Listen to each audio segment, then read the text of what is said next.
Today we are going to learn a concept in mathematics which is coordinate geometry.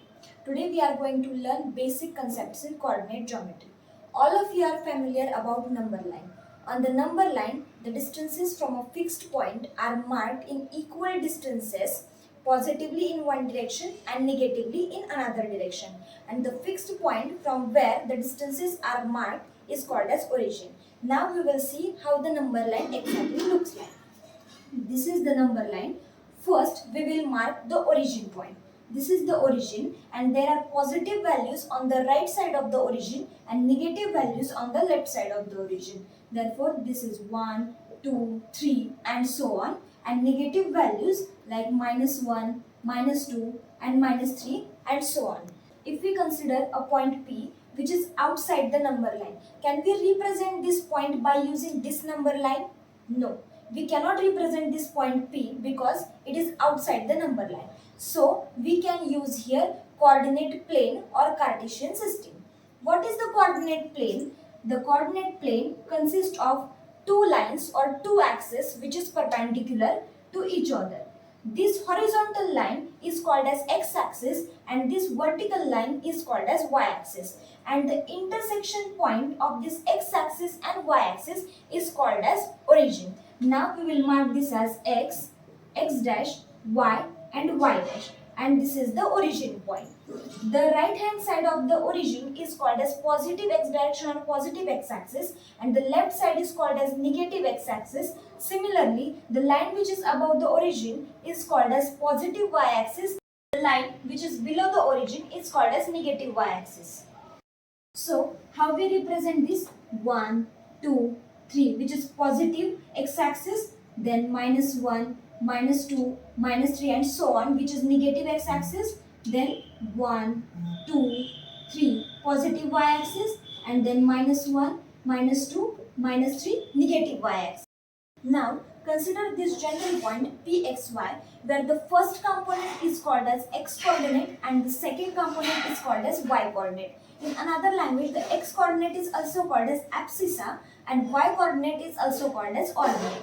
Then, if we want to represent this point Pxy in the coordinate plane and if we want to know the meaning of abscissa and ordinate, just draw the perpendicular to the x-axis and perpendicular to the y-axis. What do you mean by abscissa? Abscissa means the distance of a point from the y-axis and which is scaled through x-axis. Then hence this distance is called as abscissa.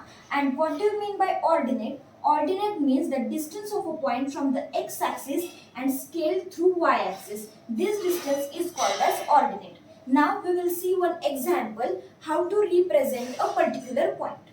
Now, if you want to represent this point P 2, 3 in this coordinate plane, how will we represent that? We know that x coordinate is 2, means we have to move 2 units in the positive x direction, means till here, and then we have to move 3 units in the positive y direction, means till here. The location of point P 2, 3 is this. Now, if we want to represent the another point Q -2, 1, how will we represent that? This x coordinate is -2, means we have to move 2 units in the negative x direction, means till here, and then we have to move 1 unit in the positive y direction, means till here. The location of the point Q -2, 1 is this. Find the coordinates of point P. The location of point P is here.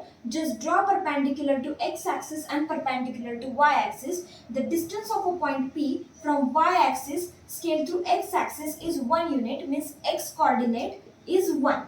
Okay.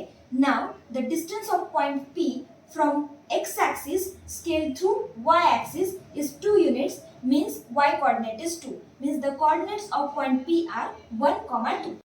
Now, we will see another concept. This is quadrant. What do you mean by quadrant? When two axes are perpendicular to each other, there is a formation of 4 parts or 4 sections and that 4 parts are called as quadrant. This is the first quadrant and we will move in anti-clockwise direction.